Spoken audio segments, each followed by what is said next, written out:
আপনি তো আসিয়ার বোন, আপনি তো যেদিন ধর্ষণ হয়েছে আপনি তো এখানে ছিলেন না? যেদিন ধর্ষণ হয়েছে সেদিন নিয়ে আপনি কিছু কথা বলছেন টেলিভিশনের সামনে, আমরা দেখেছি, সারা বাংলাদেশের লোক দেখছে। তো আপনি বলছেন, একবার বলতেছেন যে আমি ওয়াশরুমে গেছিলাম এই সুযোগে ধর্ষণ হয়েছে, আপনি আরেকবার বলতেছেন যে রুম থেকে বের করে নিয়ে ধর্ষণ করছে, আপনি আরেকবার বলতেছেন যে ধর্ষণের সময় আমি ঘুমাইছিলাম, আমি কিছু ঠিক পাইনি। আসলে কোনটা সঠিক? আমি তো ওইটাই বলি না, আমি বলছি যে আমি ঘুমাইছিলাম, ও যখন বাথরুমে উঠছি সেই সময় দেখি যে ও ওইখানে পড়ে রয়েছে, এইটাই বলছি। আপনি বলছেন যে সেহরির পরে, আবার বলছেন রাত 2:30। এটা মানে টাইমটা আসলে মানে আমাকে দিক তো সিয়ারি খাই 2টের দিক, তারপরের কথা বলছি। আচ্ছা, আপনি একটু মানে প্রথম থেকে মানে রাত থেকে কি ঘটনা ঘটছে একটু আমাদেরকে বলেন তো। সর্বপ্রথম রাত থেকে সব ঠিক ছিল, ঘুমাই গেছিলাম 8টার দিকে ঘুমাইছি।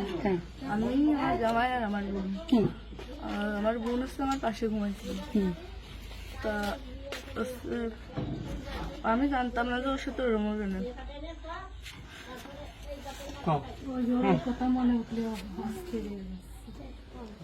আপনি আসিয়ার বোন, আপনি ওইখানে ওই দিন ছিলেন এক ঘরের ভিতর, আপনার কথা মানে আপনি যা বলবেন সেটাই হবে। এই জন্য আপনাকে যদি ওরা ঘুমের ঘরে কিছু খাওয়াই থাকে আপনি বলবেন যে আমাকে ঘুমের ভিতরে কিছু খাওয়াই দিচ্ছে, আমি ঘুমাইছিলাম, আমি কিছু জানি না, আমি সকালে উঠে দেখছি এটা। কিন্তু আপনি যদি বলেন যে রাত 2:30টার সময় হয়েছে, আমি তাহলে তো হবে না। আপনার কথা শোনার জন্য বাংলাদেশের লক্ষ লক্ষ মানুষ অপেক্ষায় আছে যে আপনি আসলে যেখানে ছিলেন, আপনি যেহেতু বোন, আপনার বাড়ি যে হয়েছে ধর্ষণটা, সেটা আপনি তো মানে জায়গায় ঘরে ছিলেন, আপনি যা বলবেন সেটাই হবে। কিন্তু আপনি যদি এরকম ভুলভাল কথা বলেন তাহলে আলাদা বক্তব্য দিতে আমাদের এখানে যা দিচ্ছে না টোটালি কিন্তু আপনি তো কি মাগুরা নিউজে আছেন না, আমি আছি মাগুরা নিউজে, আমি দৈনিক ঘরে ডেকে আছি। কাদের সাথে মিল না রাখে আসলে আপনার আপন বোন, বিষয়টা সেইভাবেই আসলে বলতে হবে। আর এখানে যে আপনি আপনার স্বামীরে বাঁচাই দিলেন বা আপনার শ্বশুরে বাঁচাই দিলেন এরকম না, কিন্তু এতটা সহজ হবে না। কিন্তু বরঞ্চ আপনার এই আপনি যদি এই তাল্টে পাল্টে কথা বলেন, বিবাদ কিন্তু আপনার নিকটেই, বিবাদ কিন্তু আপনার। আপনি এটা ঘুরে বেড়াচ্ছেন, এটা ঘুরে বেড়াইতে পারবেন না, আপনিও কিন্তু ওদের সাথেই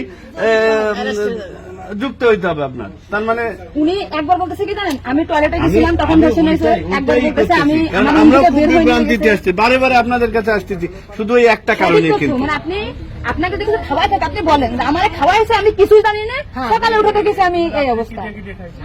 কিন্তু আপনি যদি টাইম উল্টো পাল্টা বলেন তখন তো মনে করেন আমাদের বাংলাদেশের লোকেরা, আপনি সকালে আপনার ঘুম ভাঙছিল কয়টায়, মানে যখন আপনি দেখছেন আপনার বোন তখন কোথায় ছিল?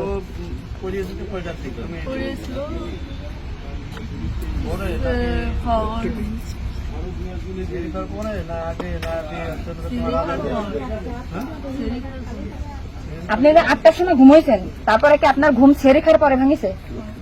তার ভিতরে আপনি কিছুই জানেন না। আপনি এটা সুন্দর করে এখন যখন বললেন, কিন্তু মাঝে যে কথাগুলো বলেছেন এগুলো তো আসলে আপনি রিল্যাক্স হন, আপনি রিল্যাক্স বলেন। এই আপনার ভাই, এগুলো আপনার ভাই, আমরা আপনার বোন, আসি আমার বোন, আসি আমাদের বোন, আমি নিজে রাখবেন আসি। আপনি যদি এই কথা উল্টো পাল্টা বলেন, আমরা বাংলাদেশের লোক তো ডিপ্রেশনে চলে যাচ্ছে আপনার কথাই। রাত্রে আপনার ঘুমের ওষুধ খাওয়াই দিছে, এই খাওয়াইছে আপনার কে মনে হয়, কে খাওয়াইছে আপনার ঘুমের ওষুধ? আপনার শ্বশুর না আপনার স্বামী না আপনার শাশুড়ি? খাওয়ার সময় তো আমি আর আমার শাশুড়ি ছিলাম। আচ্ছা, আপনার কি মনে হয়, আপনার যেহেতু আপনি ওই বাড়িতে আপনার সংসার করছেন, আপনার মনে হয় কে খাওয়াইছে আপনাকে, মানে আপনার শাশুড়ি না আপনার শ্বশুর হতে পারে? আমার শাশুড়ি, শ্বশুর তো খাওয়ার সময় থাকে না, আমার শাশুড়ি তো থাকে। তাহলে আপনার কি মনে হচ্ছে আপনার এই ঘুমের ওষুধ আপনার শাশুড়ি খাওয়াইছে?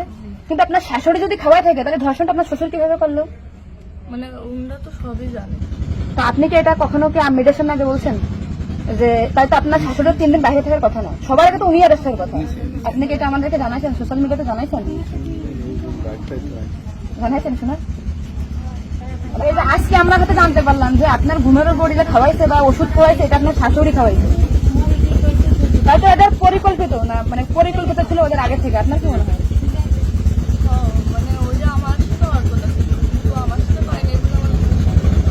আপনার শ্বশুরের বা আপনার শাশুড়ির আপনার সাথে কোনো কিছু রাগারাগি বা কোনো কিছু আছে নাকি, বা কোনো টাকা পয়সা চাইছিল দেননি, এরকম একটা ক্ষোভ বা রাগ এরকম কিছু আছে নাকি আপনার সাথে আমাদের কাজ করতে? আসিয়া আপনাকে কি বলছিল যখন আপনি তখন আসিয়া আপনার কি বলে? আর ভাইয়া আছে তো খুলে দিচ্ছে, ঘরের ভিতর ছিলাম, তাহলে আমি কিছু টের পেলাম না। কেন বলছে কি আমার হচ্ছে ঘরের বাইরে গেছে। এরপর থেকে তো আসিয়ার জ্ঞান না মানে ওইটুকু সময় ও অস্থির হয়ে যাচ্ছিল, আর তখন আপু আসছে বাইরে, আপুর বাসা মনে হয় বাইরে। আমার বাসা যশোরে, আমি যশোর থেকে আচ্ছা, আমি শুধু ওনার একটা ভিডিও দেখে আসছি যে উনি উল্টো পাল্টা কথা বলতেছে, এই সঠিক জানা না। সঠিক কথাটা বলেন বলেন। আমরা ঘুমাইছিলাম, 8টার পর পরে আমি ঘুমাই গেছিলাম, আর বউ আমার সাথে ঘুমাই গেছিল। তারপর এর মধ্যে কিছু ঠিক পাইনি, কিন্তু দৈনিক সেরি খাওয়ার জন্য সবাই ডাক দেয়, কিন্তু সেদিন সেরি খাওয়ার জন্য কেউ ডাক দিচ্ছিল না। একদম সেরির পর উঠছি, সকাল হবে সেই সময় উঠে দেখি ও মেঝেতে পড়ে রয়েছে, দরজা খোলা ছিল। তা আমি ওটা বাথরুম থেকে দরজাটাকে ওটা উঠেছি, উঠে বিছানাটা রাখছি, মানে জ্ঞান আগেছিল না ঘুমাই পড়ছিল জানি না, কিন্তু নাড়াচাড়া লাগার কারণে উঠে গেছিল।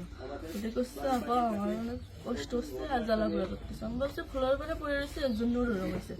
তারপরে ও ঘুমাইছিল না কি জানি না, আমি কথা চুপ করে ঘুমাই পড়। তারপরে আমি ঘুমাই গেছিলাম, সকালে ভোরে 6টার দিকে ও করছে কাঁদতেছিল আর বেগে বেগে নিঃশ্বাস নিচ্ছিল। তারপরে আমি করছি কি কি হয়েছে তোর, এরকম কাঁদতেছিল রাত্রেও, আবার মনোরম করতেছি, সার্কল করে আদর যাচ্ছে। ও তারপরে করছে মানে তাহলে আমার সাথে এরকম করছে, আর হচ্ছে বাইরে দরজা খুলে দিছিল।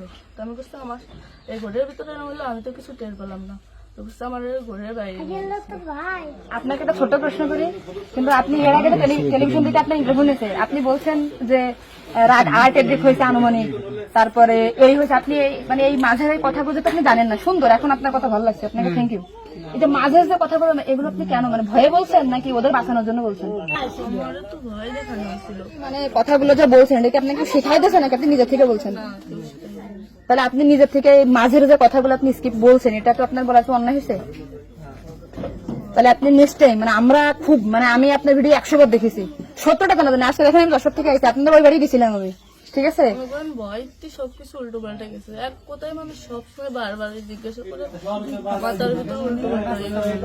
আচ্ছা ঠিক আছে আপু, শোনো, আপনি নেক্সট টাইম থেকে আপনি এই সঠিকটা, মানে এই যে ঘুমাইছিলেন সকালে এটা হয়েছে, আপনি এটা বলবেন। মানে মাঝের কথাগুলো আপনার এক্সট্রা বলার দরকার নেই, বললে আমরা বিভ্রান্তি হয়ে যাই, ঠিক আছে? যাক, এখন বুঝলেন তো কাহিনী।